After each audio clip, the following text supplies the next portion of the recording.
Hello, I'm your host Sara, and this is Insane. A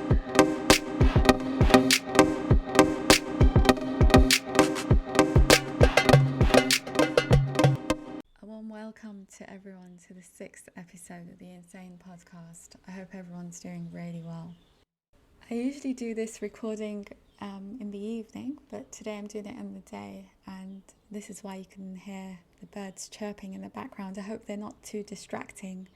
Carrying on from the last podcast, today I'm going to be talking about love and kindness.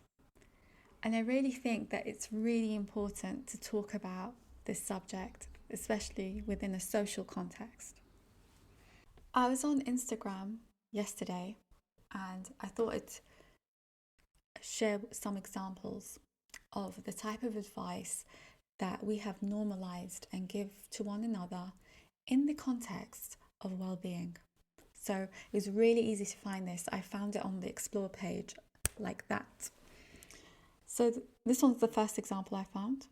Karma says, don't be too happy when people say they love you and care for you. The real question is, until when? Because just like seasons, people change. Beautiful. Second example. I became so private with my life. I used to tell my friends everything. Now I don't tell anyone. Bleed. And if you ask, I'm always good. Excellent. This is called the hidden costs of success. Cost number 1, late nights, early mornings. Fine. Cost number 2, lots of associates, very few friends. Cost number 3, you will be misunderstood. Cost number 4, you will be single unless you're lucky enough to find someone who understands your lifestyle.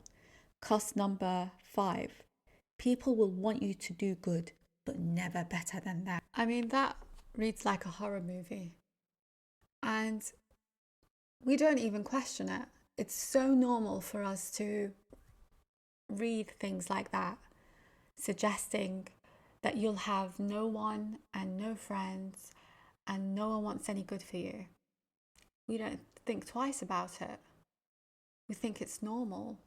That's how things are. We've also completely normalized making fun of each other. We have television programs dedicated to judging people, how they look, how they dress. It's completely normal. Within this context, there's also an understanding that your happiness comes before everyone and everything else. As long as your happiness doesn't physically tear someone apart, then it's perfectly okay. If they love you, they have to just get over it.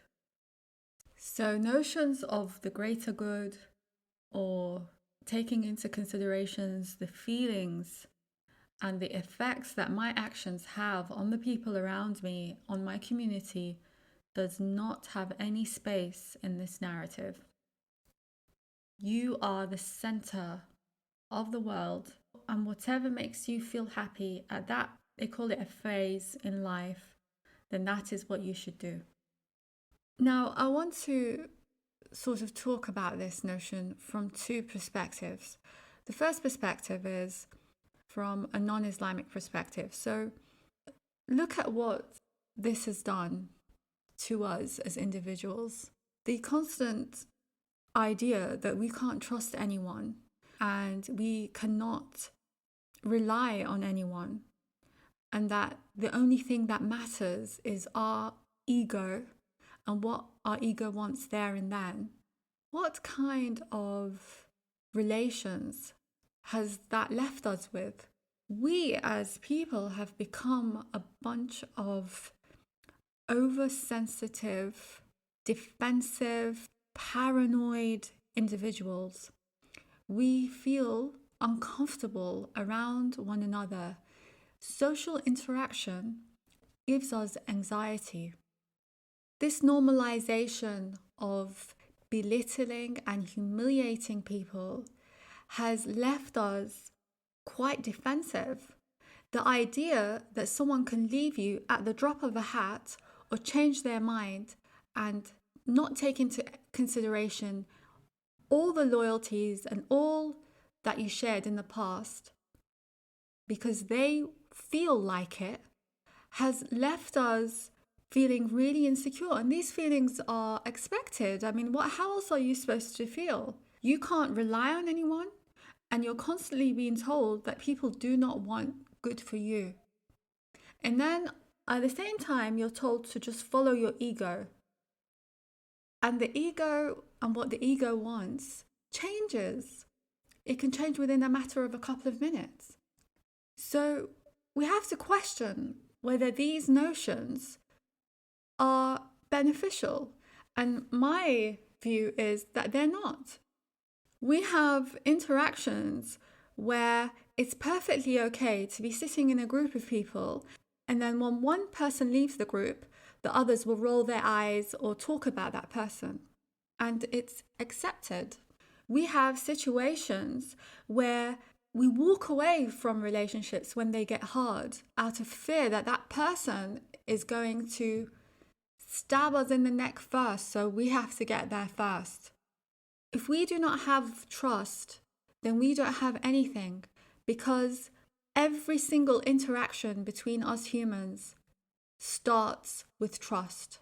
And when there is no trust, there is nothing. So if you are social or kind or sane, and even sane, in the midst of all of this negativity, well done you, honestly. It's so difficult. And these notions of self-centeredness, where the ego comes first, of negativity, of negatively viewing people, in Arabic it's called su'van. This is all against Islamic philosophy. The context of the individual within Islamic philosophy places the individual within the community. And the individual has a responsibility towards the community, and the community has a responsibility towards the individual. In my studies, I have found that there is a direct relationship between individual well-being and good actions, morality and ethics, upholding ethics within the community. It's not implied. It's not an implied relationship. It's a very clear relationship. Your well-being is integral for the community's well-being, and the community's well-being relies on our individual well-being. And if we cannot respect one another, give each other a chance and trust one another, then we as a community and individuals will not be able to have any feelings of meaningful well-being. There are philosophies in Islam, such as there's a prophetic tradition that says before you accuse anyone of anything negative, you must have 70 excuses. 70 good excuses first for why this person acted in this way before you come up with the bad one. Islam itself has come as a mercy to mankind. Now, I'm not saying that there's no bad people out there and there aren't people that take great satisfaction in you not doing well. I'm not saying that at all. There are. But what I'm saying is that if our belief in God does not change us in instances where this ugly toxicity has entered into our society and we are not able to stand against it and be this light in this whole toxic darkness, then what is the point of our faith?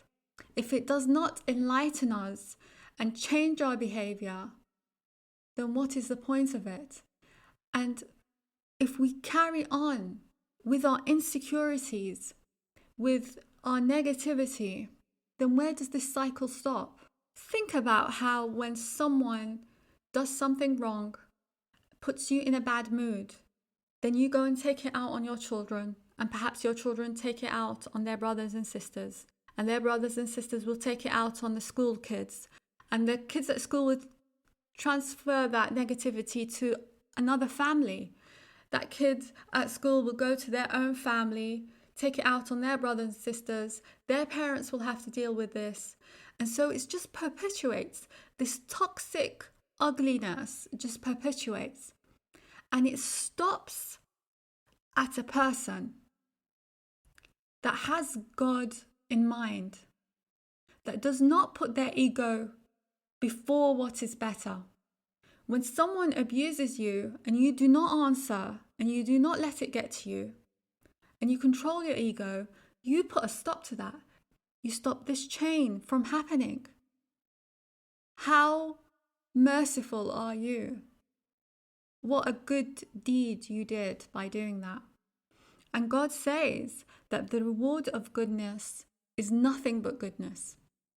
And I'm going to end on a couple of ways how that is apparent. I'll give you some scientific information that backs this.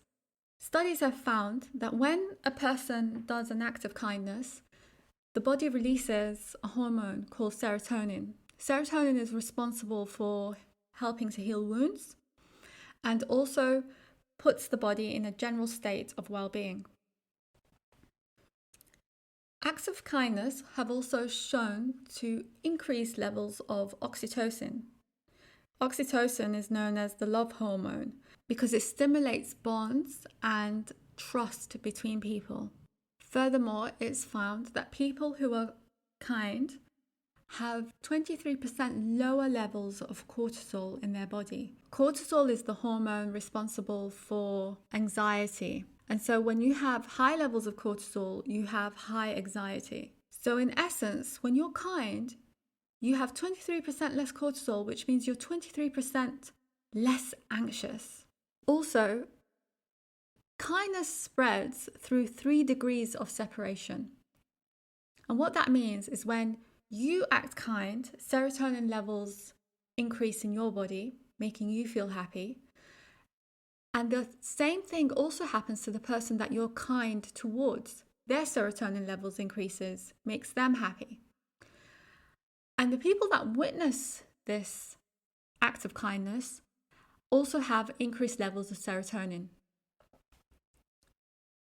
So when God says that the reward of goodness, of kindness, is goodness as well, this is what he means.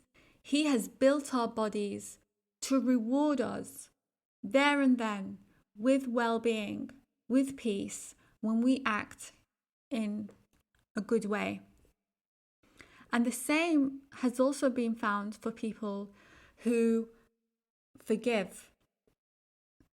So there's lots of studies that have found that forgiveness relates to lower blood pressure, fewer self-reported illness, less fatigue, better sleep quality, decreased cardiovascular reactivity. And with respect to mental health, individuals who forgive have decreased depression, less hopelessness, they have lower levels of suicidal behavior, and greater levels of general feelings of well-being. And so I hope that this encourages you to try and be a bit more kinder, a bit more softer, a bit more open to people. Give people a chance and spread kindness and love and spread peace and well-being. And on that note, I'm going to have to love you and hopefully increase your levels of serotonin and leave you. Do take care.